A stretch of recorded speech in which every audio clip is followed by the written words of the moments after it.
fucking throat. There we go. Alright, Brad, land your plane, then I'm going to bring Sydney back up and go to... Again, this is rich where they're like targeting and saying Donald Trump's a pedophile. Again, we have the Maxwell tapes. Again, we have absolutely all this, the first court cases. Every time the Democrats are going through and saying Donald Trump's your pedophile rapist and trying to make this stick, I think Trump's playing you. I think you're getting so much gaslit from fucking stupid people on your leadership, clearly like Sydney's who have zipper balls. They can't fucking fundamentally figure out that the fact that Trump isn't on there, because A, the man showed up for a deposition and was in jail. You didn't go through it. You had 4 years to release absolutely everything on it. And you mean to tell me that Neera Tanden, who was running the auto pen and pretty much running that office with Clayton and a whole bunch of others, wouldn't have fucking slammed Donald Trump and released that? Bullshit. You guys don't have anything. There's no list that he's on there. You would have weaponized it because, let's be honest, you guys are like that. You'll make up a fucking Russian investigation and spend millions and billions of dollars fabricating a story and trying to hamper and get in the way of actual administration. But you will actually believe this shit. Like, you are too stupid. Thank you. Everybody, hold on. Everybody, thank you, Brad. I'm going to go to Marley. Marley, that PTR is very disturbing, just saying.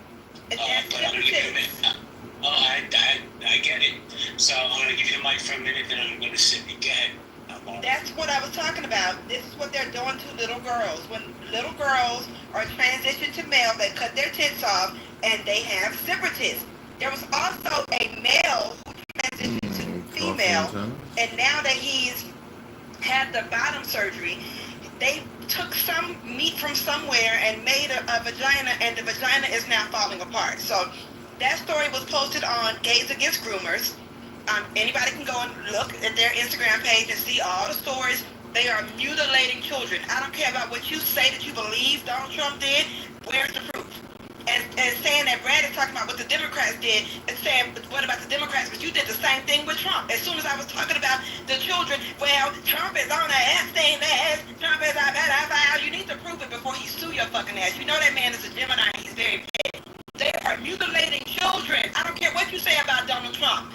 Children are having their bodies mutilated for the pleasure of pedophiles in the Democratic Party. And the surgeries are going horribly wrong.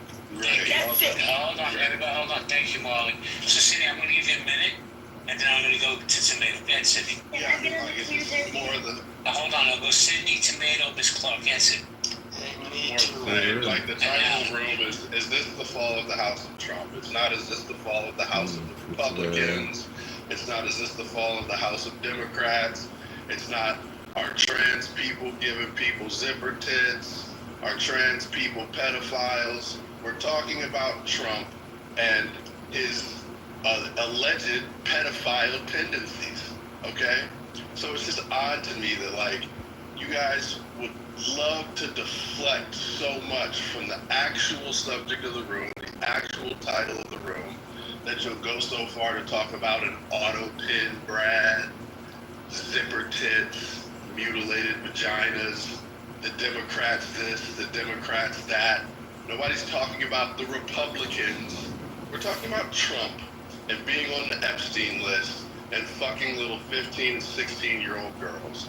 You guys love him so much that you'll use any little rhetorical tactic you can to deflect away from the fact that your little orange man up there in the office likes children. Thank you, Sydney. So I'm going to go Tomato, Miss Clark, Allen. Tomato, go ahead. This is a great room. Look, I have spent 5 years criticizing Trump and criticizing MAGA, and I will continue criticizing them every week. However, the progressives and the leftists in this room deserve more criticism than Trump. And the reason is the progressives and the leftists in this room invent false rape allegations all the time. In fact, I'm going to post in the room chat a link that just came out, okay? The Democratic Party and the leftists falsely accused the Duke lacrosse players of rape because they were Republicans and rich. And the Democratic prosecutor knew that they were innocent, and he prosecuted them, and he tried to get them put in prison so they would be anally raped. It was a deliberate frame-up.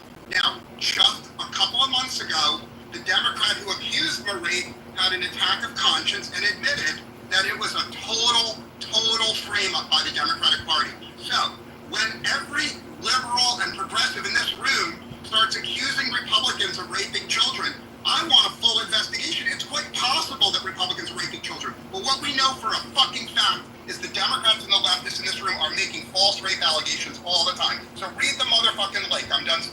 Thank you so much. Ms. Clark, I have a question for you. Which side do you think is more? Yeah, go ahead, suffers, baby, before we start. which side do you feel suffers more from Trump derangement syndrome? MAGA or far left? I'm so sorry, JB, you're breaking out on my end. Can you say that one more time? Sure. I said, which side do you think suffers from TDS, Trump derangement syndrome, more? Would that be MAGA or would that be the far left? Ooh, that's a hard question because for me, both of y'all asses is neck and goddamn neck. I'm gonna be honest, as an independent voter, like y'all each have y'all ways and pendulums of which y'all swing. So that's a very difficult question for me to answer at this point in time because to me, both of y'all niggas is the same side of the fucking coin. So that's just all I'm gonna say to that. But real quick to this thing, to the Jeffrey Epstein thing and us talking about the Trump files and everything, let's be realistic. The government has had these files, point blank period. The government has had these files.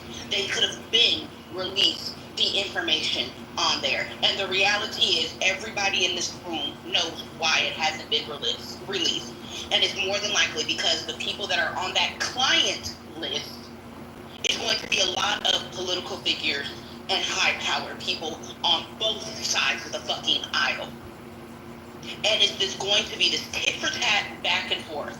Because last time, and forgive me if I'm wrong, they've had these files since like 2018, at least the client list. Since 2018, when Biden was in, he had more than enough time to release it. And now that Trump is in, realistically, he has more than enough time to release it. Let's be honest. It is the government as a whole that is not wanting to release these files.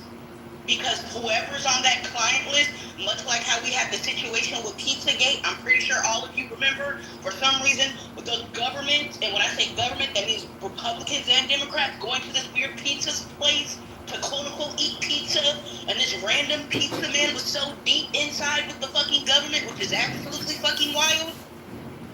Let's be realistic about this case overall. The government does not want it released.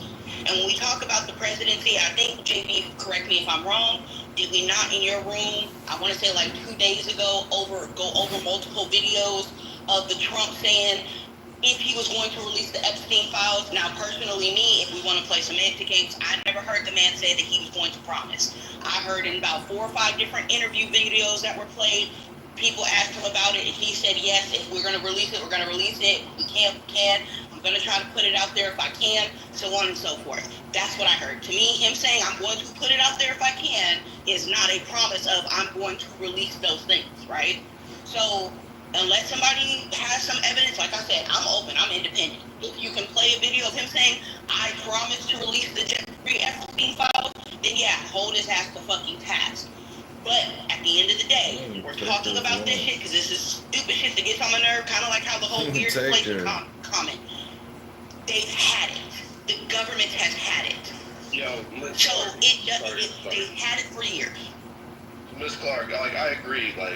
The government, I agree. There's probably a bunch of Democrats on the list, a bunch of Republicans on the list. Biden could have released it. Trump could have released it. I agree with all that. But Trump ran on the Republican wet dream of this wasn't like a major policy or a major campaign platform or anything, but he ran on the Republican MAGA wet dream of releasing the list. Pam Bondi had the thing on her desk. That's the kind of outrage here. It's like, you said you were going to release, but Biden never said he was going to release the list. This dude said, yeah, we're going to release the list. We're going to put the Epstein list out there. Pam Bondi had the thing on her desk, and all of a sudden, nope, we're not going to release it. Sounds like this dude is dancing around, saying anything, trying to do anything. Wait a second, Sydney, can you put a link in the chat that's where he says he's going to release the files?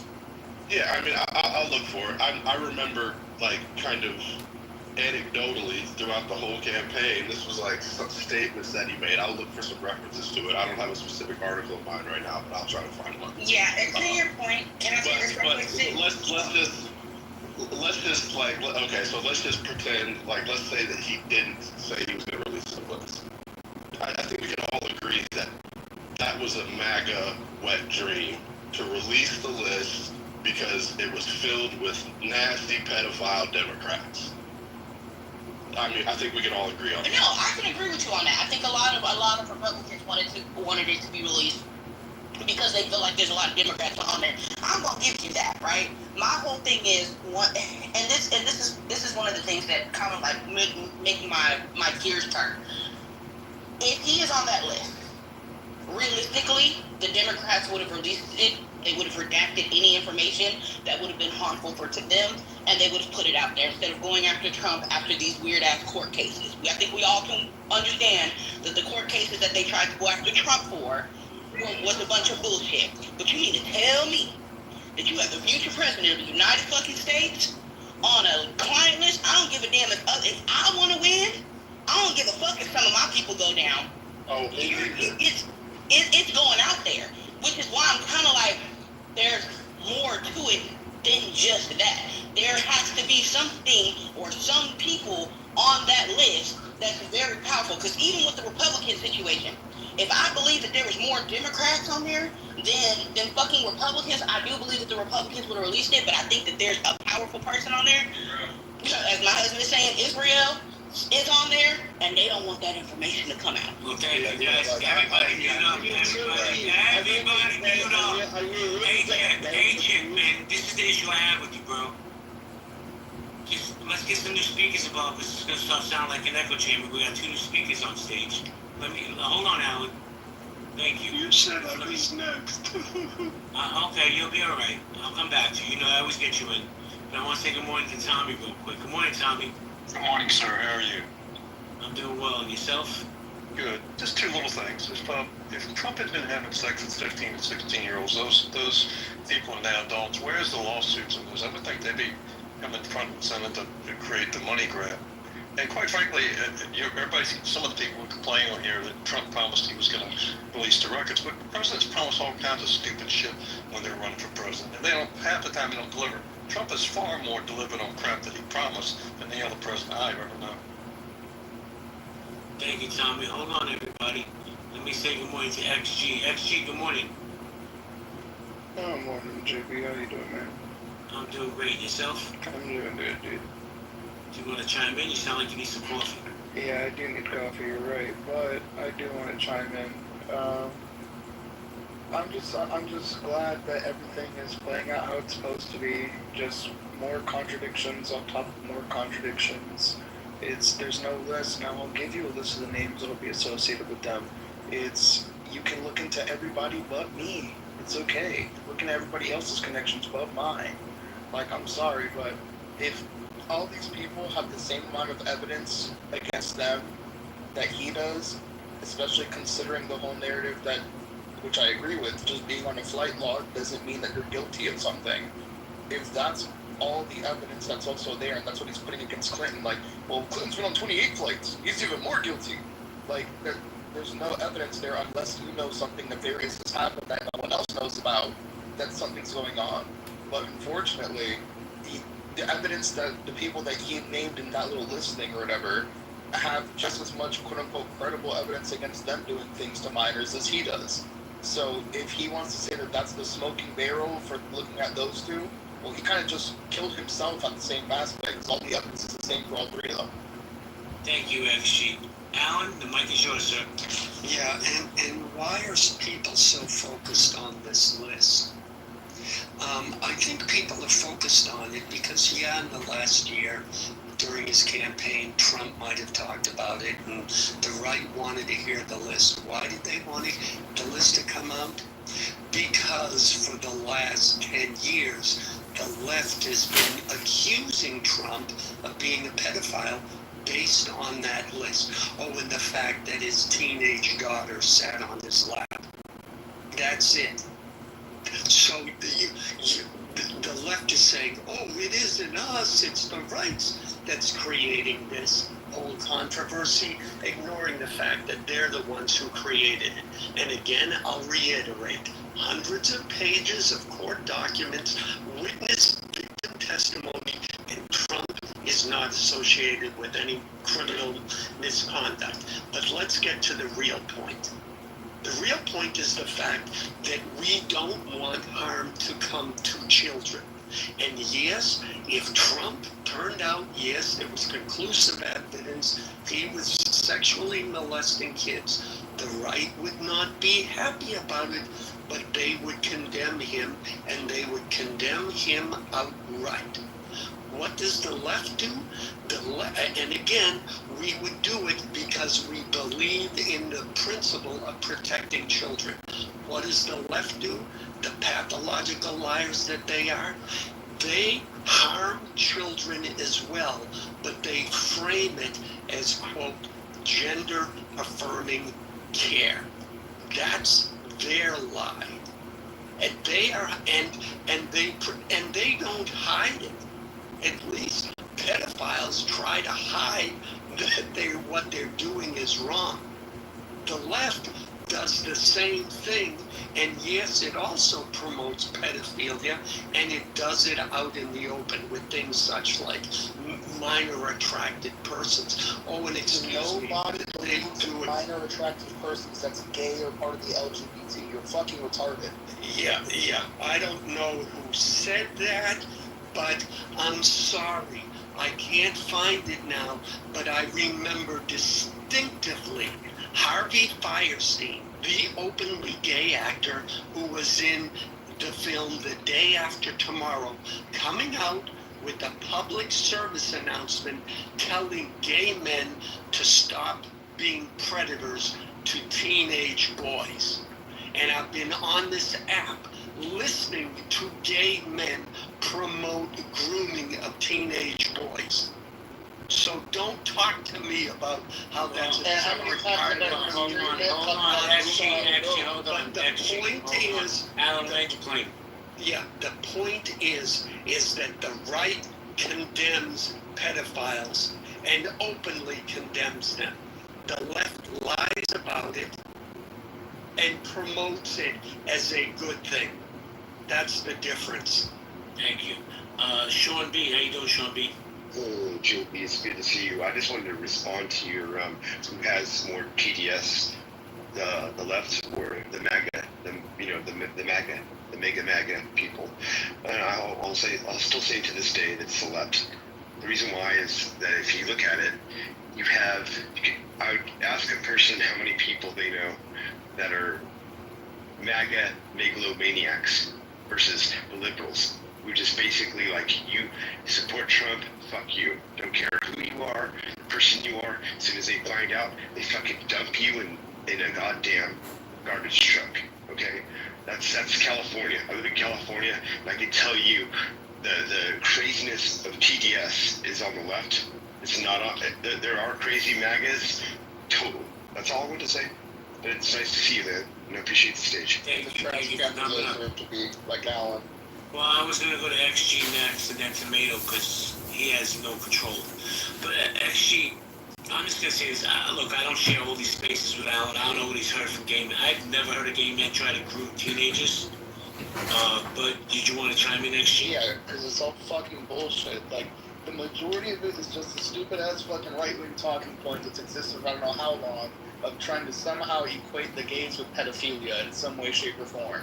Even though the majority of people that we see that are pedophiles are straight people, that are men that prey on little girls. You guys are so fucking worried about the trans bathroom because you're worried about men preying on little girls, not the other way around. Or else you would have been concerned about fucking adults in the boys' bathroom.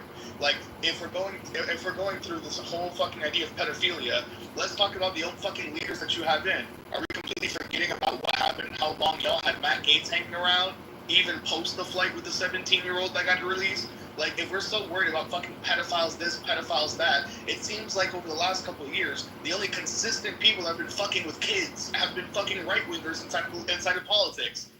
I'm so sorry. You're throwing stones from fucking glass houses. And this is the deflection that always comes in too. We started at talking about Trump. We end at talking about the gays and talking about the Democrats because none of the Republicans can ever fucking take accountability because their parents never showed them how to take accountability as a man or how to be a man growing up, even though they want to complain about the femininity of our generation. Thank you so much, X. You want to go to Tomato? Tomato? You know, JB, you're a New Yorker. I think we have a lot of New Yorkers in the room. And all New Yorkers remember the progressive community framing up a Republican called Stephen Pagonis, right? The progressive leftist community found a 15-year-old girl, and they accused Stephen Pagonis of raping her. And it ruined his life. It drove him to the edge of suicide. And that was 100% on the Democrats, the progressives, the leftists in New York. Now, I'm going to post a room chat. The 15-year-old girl who falsely accused him of raping her was named Tawana Brawley. And so when we talk about putting child molesters in prison, no one wants child molesters put in prison more than the people in this room. But when it comes to falsely accusing people, taking people you know are innocent and getting them put in prison just out of sheer partisan hatred, it's 100% the progressives in the room that are responsible. So read the link if you think I'm exaggerating, JB. Well, Tomato, I don't want to see. Here's well, I don't know if it's a problem. It's just maybe an issue with me. Is making these groups, the Democrats or the Republicans or MAGA, as monoliths, right? Because not all Democrats think the same. God knows I don't. I'm probably going to get excommunicated out of that party. But we're not all the same. We don't have the same thoughts. So, I think here's where the problem really is. This whole conversation shows the division in our country. Of course, in my opinion, all parties want to prosecute child molesters, child rapists. Of course, if we don't, then then you shouldn't be in America. But this division is so stark. I mean, just this conversation alone. And just like all Republicans aren't MAGA, all Democrats aren't like the Tawana Brawley case. And that was led by Al Sharpton, by the way. So, guys, we're going to go pop this out. I'm asking you to respect the space and have one mic at a time. If somebody's speaking, just wait till they're finished. Okay, guys.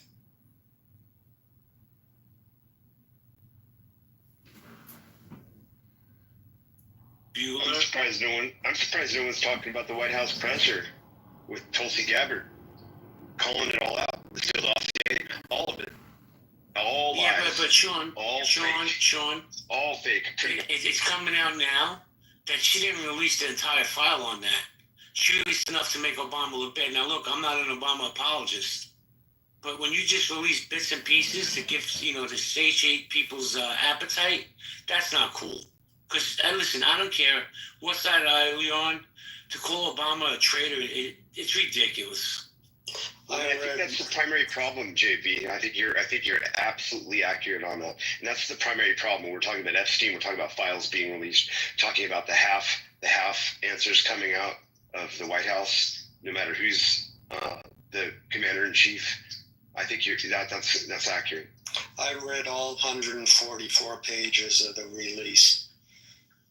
It's exactly what she said it is. But did you hear you read the release? But did you hear what I said?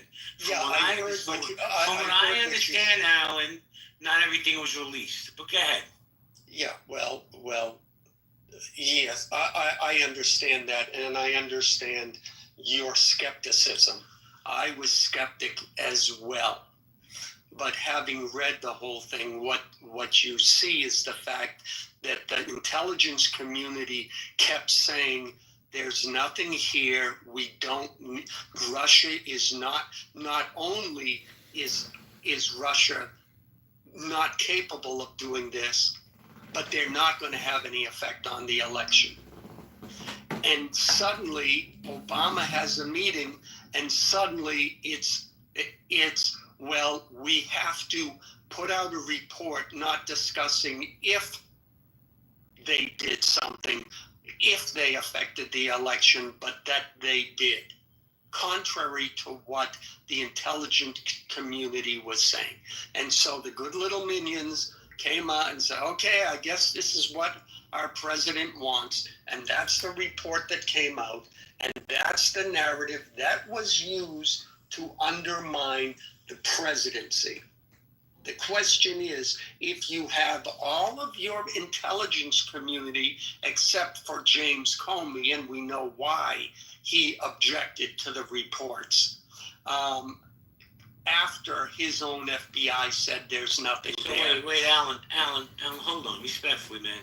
Yeah, sure. And this is a point that's been brought up 1,000 times in just this space alone. What does that have to do with Trump and Epstein? That's the deflection that Republicans. Well, no. Everything, but let's get off Trump and Epstein. Let's talk about Obama. Let's talk about James Comey. Let's talk about Hillary. You know, and I don't even know if some of you people, if it don't apply, let it fly, Alan. Some of you people even realize that you're doing it because it's become so normalized to deflect. But please land your plane because XG's gonna have a show. Yeah. Well, the topic was brought up, and that's why I'm talking about it. It has nothing to do with it. I agree, except that they're all pathological liars. There's your unifying. You and I agree on that point 1,000,000%. And here's another thought I had as we're having this conversation today. Who the fuck would really want to be a politician nowadays? Look at all the smoke and probably 90% of it's bullshit like that. The truth is this. I think Trump's conviction was a bullshit conviction. They changed the law to get the guy. But people don't want to talk about that. They'd rather say it's Donald Trump, so he's automatically guilty. I don't drink that Kool-Aid. But let me go to XG and then Isaac. Come on, go ahead, XG. Yeah, I just think it's hilarious that Alan just tried to define the Intelligence Committee as some type of slam dunk against us when Trump literally just did that shit in the whole Iran situation and completely said, "No, my intelligence community is wrong." No, then they're wrong. If that's what they said, then they're wrong. Like, what are we talking about? I'm not sure how define their intelligence community as if that's literally not what your little god just did a couple months ago. Thank you, XG. Good afternoon, Isaac. How you doing? Isaac, are you there?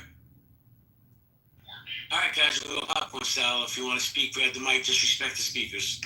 I'm confused. What was Trump ignoring on the intelligence communities? Because I do believe that they did have a sit down in the summit, and he disagreed with their proposals, which every president will get a proposal from a plethora of entities, joint chiefs, etc., and he gets an actual choice to make that determination, and he consults a lot of people. So I'm confused. How did he defy the intelligence agencies? Because last I checked, he didn't report to the intelligence agencies. Yeah, sure. So it was when he rejected their full-on reports and pronounced that there was a program from the American strikes in the 3 sites that we had, that they were completely and fully obliterated. But he rejected the reports that the intelligence community had put out and what they had analyzed and what they had announced during that point, completely going against the grain of what they had said. So you have access to the report. You don't, I don't, nobody does, and we actually don't. And the only way that information was leaked out, when you actually follow that rabbit hole down, it says anonymous source, and it was quoted by CNN, I believe, that said, "Hey, anonymous source at the White House or at the intelligence agency tells us," which leads me to believe that probably not, because there wasn't a full press release. And I think there's a difference between is that a U.S. intelligence report suggests that Iran's nuclear program has been set back only a few months after the U.S. strikes and was not completely and fully obliterated, as President Donald Trump had said, according to two people familiar with the early assessment. It's coming from AP. So I'm not trying to use like a CNN or one of them little fucking like news shows or whatever. I'm just going off AP. I'm trusting this president. Hold on a second. So XG, let's say it wasn't a success. Is this man supposed to come out and say, "Oh, we fucked up, it wasn't a success"? I don't give him smoke for that. And by the way, the Iranian government has come out and has said that I think 80 to 85% of their nuclear capability has been eliminated. But before I go to Brad and Alan, to the other mods, Jordan, Nye, Sid, are you guys there? Nye? Yeah. I gotta go. Have a real life. Okay, you guys want to leave it open? Yeah, thank you. All right, so I'm gonna go. Guys, play nice, and I'll see you later. Yeah, and I think there's a difference between disagreeing with the effectiveness effectiveness of a military strike and purposely undermining the American confidence in the election process, Is that not which is precisely what Obama did. Which is precisely what Trump had done during 2020 when he refused Yeah, to say who that he did it lost. first? Who did it first? What's good for the goose is good for the gander. Wait. If Obama did Who it, did it he's first? Fucking, wait. If Obama did it, he's fucking wrong for doing so. Trump is equally as wrong for doing so. The difference in between you and I is that I will throw away with Obama. I will throw away Clinton. I'll throw out. You can throw him. Throw away Kennedy. Make every fucking excuse possible to make sure. Well, Actually, you know that they're not going to throw away Obama or Clinton. You know damn well, and you're not even with that party. You're not even politically aligned with the left, like in the common sense. You're not even on that side of it. You know damn good and well that they're going to fucking rally the wagons, do some just fucking scam. What, fucking millions of dollars, hasn't passed one permit for the people of the wildfires. Collected all that money. Everybody's circling the wagon saying Newsom's the greatest thing, he's going to be our president. And he just fleeced his own people on a benefit concert for fire aid. And he created an NGO to do it. And they're still circling saying he's going to be the greatest. They're not going to. And you aren't even buying their shit. You don't even care about them. You wish they would all drop off a cliff and die. Wait, I completely agree with you, Brad. I'll put it in one sense. I wish that half my party would jump off a cliff and die. Absolutely.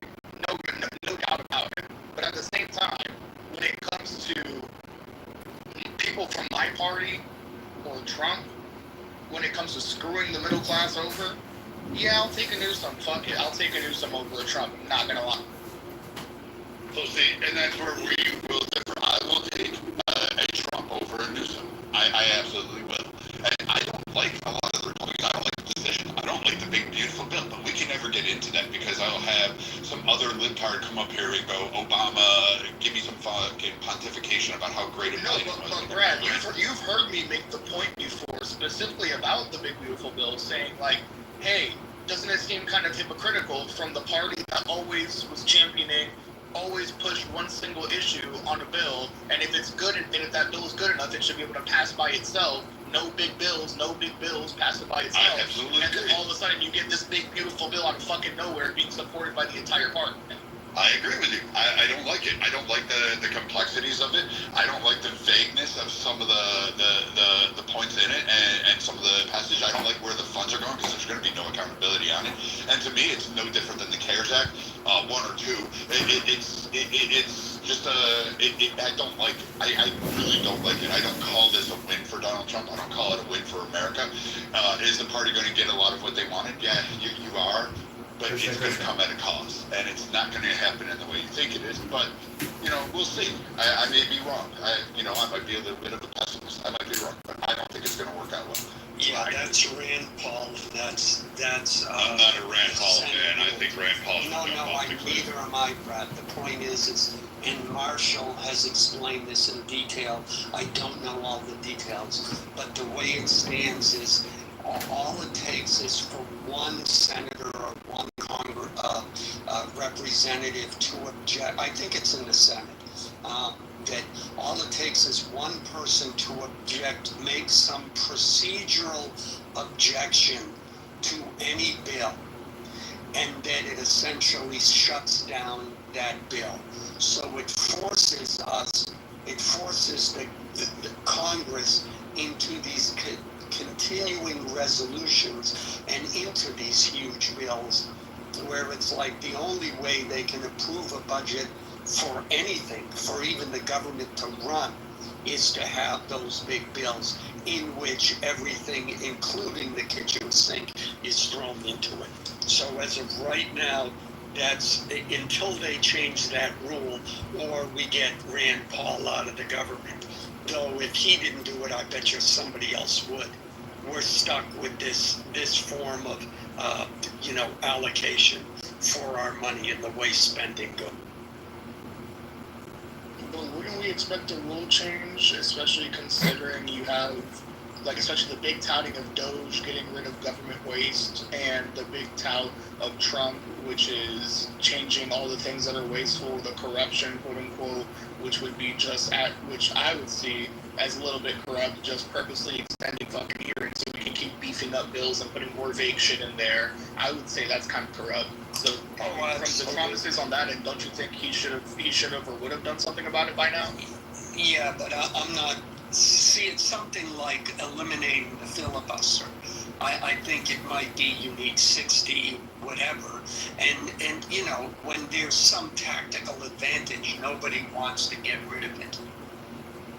Oh, you mean just removing the filibuster? Yeah, but actually, you're right. Like, we should get rid of those bills because at one point we didn't do that. We actually have line item bills that went through Congress, and it wasn't that long ago. For the most part, we've only been a short country. I know it's hard to believe, but we've only been around 250 years. It's only a few generations. Like, relax, everybody. We can do things a little bit differently now. What we have done is allowed Congress to basically do a lot of things that isn't really beneficial to us. And that's on both sides of the aisle. I agree with that one. I don't like these big, huge continuing resolutions. I don't like omnibus bills. I think they're a detriment. I think it's impossible that you believe your senators and congresspeople actually are reading these on any side of the aisle. I mean, you might get one or two, but I'm telling you, this 50 to 75,000 federal, what are they, special K, whatever they are, those workers that are underneath that are actually writing your bills and taking into account all the lobbyists and all the little grifts that they want to have on there. Those guys, the Schedule F employees, those guys, you want to remove them because they're the ones that shouldn't be writing the bills. You actually elect somebody to go there and work on a bill and write the bill. And for those that are going to come back at me and say, well, we need those people, they understand the language. No, we didn't.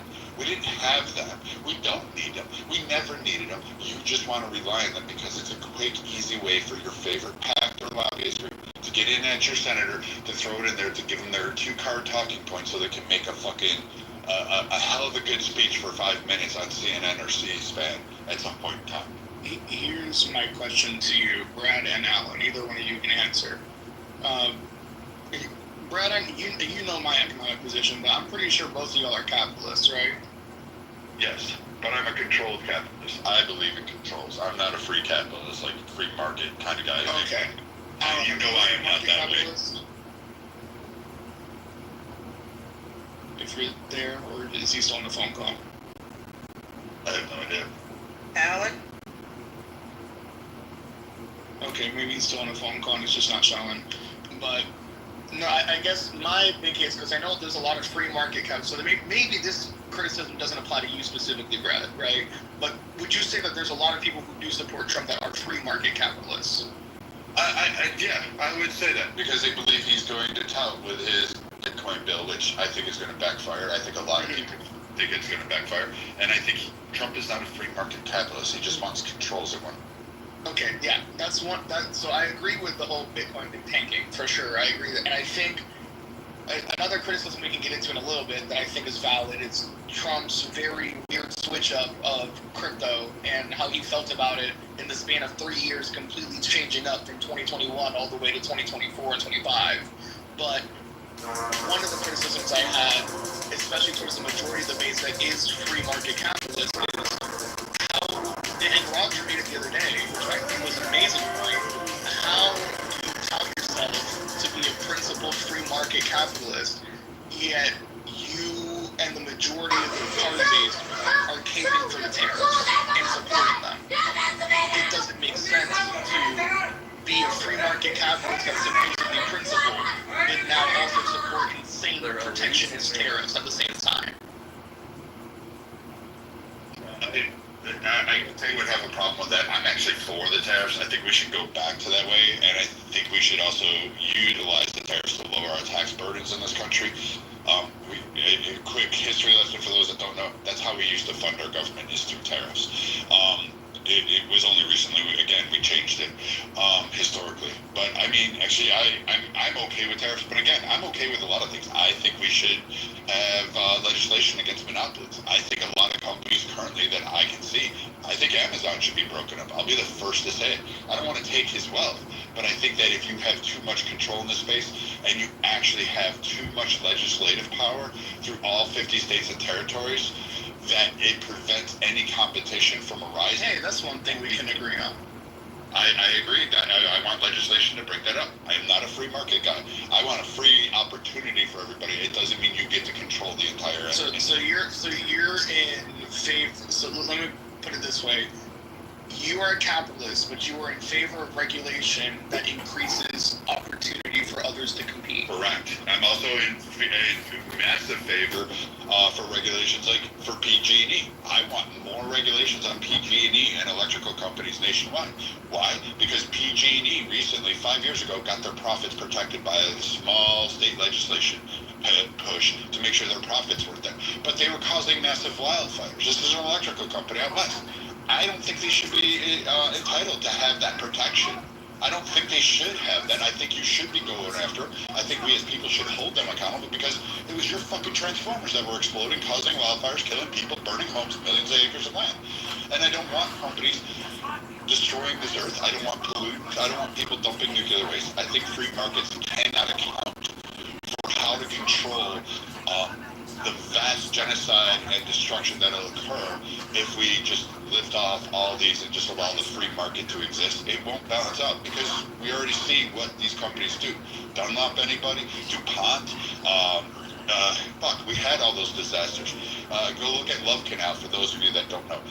That's free market in its entity, and the state sanctioned it and said, oh yeah, it's free market. We want to make sure we have that capitalist opportunity. So no, I want regulations. I just want smart ones. Okay, that's fair. And then I'll ask another one this way, because I've been curious with this, because this is something that I have to deal with, at least in my real shit, my real life and stuff, because this is the industry I work in. What is the Republicans' position on marijuana? Current, like, as a general mass position, what would you say that the majority of Republicans think about it today? I think a lot of Republicans have switched. I think they're more on board with allowing it, and they're more about allowing that market to develop. I'm still old school. I also have an issue with liquor, but nobody's going to agree with my stance on it. I'm just saying I'm one of those that's probably best not asked. I think the war on drugs actually posed some good things in America, even though everyone else highlights all the negative. I often ask the question, well, what would have happened if we never had the war on drugs? How do you think it would have went? And no one can seem to answer that because I think it would be far worse. I don't know, actually. I'm not the guy to ask about Yeah, because the reason I say it is only because, like, for example, in my state, Florida, there was a whole amendment that was supposed to be passed last year about the legalization of it, right? Now, the problem came is that I myself, surprisingly enough, voted no on that amendment. But it wasn't because I didn't want legalization to happen. It was because of the structure of the bill and how it was supposed to go through. So the structure of the amendment basically was that there would be, I work at a smoke shop, like a mom and pop smoke shop that's right around the corner and stuff, right? There's a ton of them around this area. There's also a couple of the medical industries too, right? Now, the medical industry fucking hates us because we have something called THCA, THCP, and all that type of stuff, right? Which is necessarily, because of the 2018 Farm Bill, doesn't classify it as marijuana, it classifies it as hemp, but it effectively is the same fucking thing, right? Because chemically, it's the same thing as it says I can't sell steam in my store anymore, but I can sell water, and that's fine. And I give it to my customers, they heat it up at home, and what happens? It turns into fucking steam, because chemically it's still just a precursor to steam. So in the same way, so THCA, the medical market is not too happy, because rather than people wasting a ton of fucking money and just getting a fucking medical license to get some Reggie off of theirs, yes, Harry, Delta 8 and Delta 9 are the same thing. Delta 8 is synthetic, but I'm talking about THCA and THCP, which is not D8 at all. It's still within the THC family. Now, if you're talking about HHC, D10, etc., that's different. But the THC family tree is more than just the initial THC. THCA, just because there's an extra letter onto it, doesn't make it quote-unquote fake. That's just what somebody without an understanding of what the actual science is behind it says. Sorry. But continuing on, basically, because of that market, inside the bill, there was something that the lawyers of the smoke shops basically went through. And afterwards, they basically said that the goal of that bill was the fees in order to get a license to be able to sell was going to be in like the high 6 digits, low 7 digits, right? When it came to, I'm pretty sure who would own that. I'm pretty sure there's like almost 100% vertical integration plan that they had thinking of inside of there, according to the lawyers it felt like basically the entire medical industry was trying to monopolize the entire marijuana industry in Florida at that point, right? Which means that it would have put, I don't know how many small businesses out, because the THCA and all that stuff is a big part of a lot of smoke shops' sales for the day, right? So it would have put a lot of the small a lot of the small businesses out. It would have put a lot of people out of work, just so the bigger people like True Leaf, Grow Healthy, etc., could have more profits and basically a monopoly on the entire industry, which is why I think regulation is necessary, because even when we want it for a good thing, we end up having people trying to take advantage of that and monopolize it, and then not let anybody else put their feet inside the. Well, let me just say thank you, XG. I stopped smoking pot. I do the edible here and there. But I do support the slogan, "A friend with weed is a friend indeed." So it's popcorn style. I don't think anybody should be in prison for smoking weed or selling weed. I think marijuana should be decriminalized. And I think more people probably need to hit the blunt or two, so they could be a little bit more chilled out and less triggered, you know? I fully support. If I was running for presidency, I would pot for everyone. If you're down, fuck it. You know, fuck it, just chill out, to be honest. So anyways, popcorn style, I can only stay until about 12, because then I got 12 my time, so that's about 20 minutes. My fellow mods, they'll decide if they want to keep the room open longer than that, because I have to prepare to host my own room, but it's popcorn style. And here comes my homie, Mr. Rolo, to the stage, but the mic is for anyone. Yeah, I'll hop on real quick. I was away for a little bit, but just been reading the comments. You know, someone said illegal drugs have been I can't remember what they said, the downfall, or have ruined this country. I think a lot of legal drugs have ruined this country. I just look at all the addictions that have happened because of legal drugs. Look at some manic episodes people have had, such as a lot of active shooters because of legal drugs.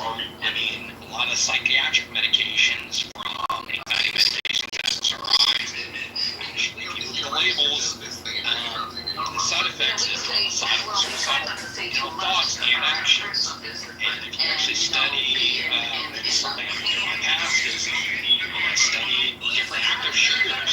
A lot of them recently started certain medications.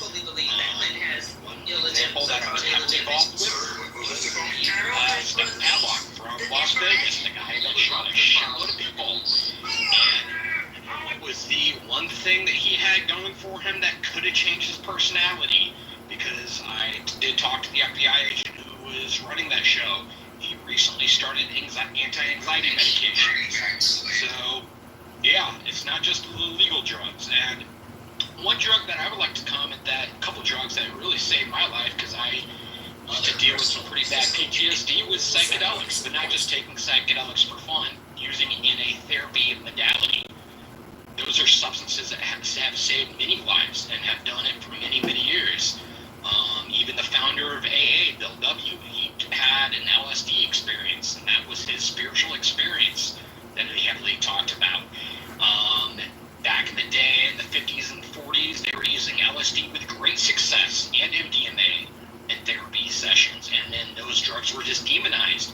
Veterans right now have to go out of the country to get access to psychedelic assisted therapy, whether it's ayahuasca, ibogaine down in Mexico or Canada. And so, yeah, the whole drug thing is fucked up, and yeah, that's all I'll say for that one right now. So. Oh, the exhaust. Thank you, David. Just real quick, I want to respond. Go ahead, yeah. Jennifer, when you say my biggest concern with the cannabis industry is the chemicals that are now being used, also it became a very wasteful industry with all the batteries and disposables, stick with flower edibles. The chemicals part I will agree with, that is kind of concerning for sure. But when it comes with the waste of battery and disposables, I'll say the only reason that you get a lot of waste from the battery and disposables is because a lot of the reason people go to batteries and disposables for the most part is because they want A, convenience of being able to have it wherever they go, whenever they do, and B, because it doesn't leave as crazy of a smell as lighting up a regular joint, right? So it's looked at as more socially acceptable because people will probably just look at you and think you're hitting a regular vape, right? They don't know the difference if they don't smoke themselves. But for the most part, I think the more the social stigma of weed drops off, the less of batteries and carts that you're going to see. Because when I went to New York, for example, it's way more socially accepted up there. It smelled like weed everywhere over there, at least in the areas where I was at. So it was chill. Nobody really needed a cart or anything because you could just walk around and have a blunt in your mouth and you'd be fine, right? But in Florida, where I'm at, I don't really see that as much. At least the areas that I'm at here, I don't see that as much. So for the most part, I think it's most of the social stigma that really pushes people to get something that's really not smelling, something that doesn't give away that it's weed, etc., something discreet and all that type of stuff. Because I know a lot of people that get one for work that don't have on the side for them. So at least I think that's more of the reason why it feels more wasteful, because you have some societal implications that'll tend to make something that'll be wasteful like that. Thank you, XG. The mic is open, guys. If you whatever you want to address the Trump Epstein list, who's on the list, why it matters, pot, cocaine, pro-drugs, anti-drugs. Mike, popcorn style. Otherwise, if there are no final thoughts, I'm going to start closing it down. Unless, say the driver, if you're there, you can keep it open. You know what I'm saying? I have to go prepare for my entertainment conspiracy UFO politics room, okay? So that's at 2 p.m. Central. So pop in if that's how y'all get down. Anything goes. It's a little less regulated than it is in here. But yeah, popcorn style, y'all got it. Somebody's my whole life, it's always been not legal. I always smoke regardless. I don't care if it's like, I don't ever really, I don't keep more than an ounce on me. That's not what it means, Trent. Stop. To reduce our international diplomacy to that is really offensive. As somebody who does international work, that's some fuck shit for real. Now, that America has imperial interests, I do not deny that. But to reduce all of our global activity to that, it's reductionist and it's really beneath you. No, it's not. Come on. We're going to have a serious conversation. I need you to be a serious person. We can have a serious conversation. We can start about Thailand and Cambodia, like See, the Matrix is helping me because you disappointing me right now. Cyrus is nervous. He must be near the border. Agent, you'll be the first.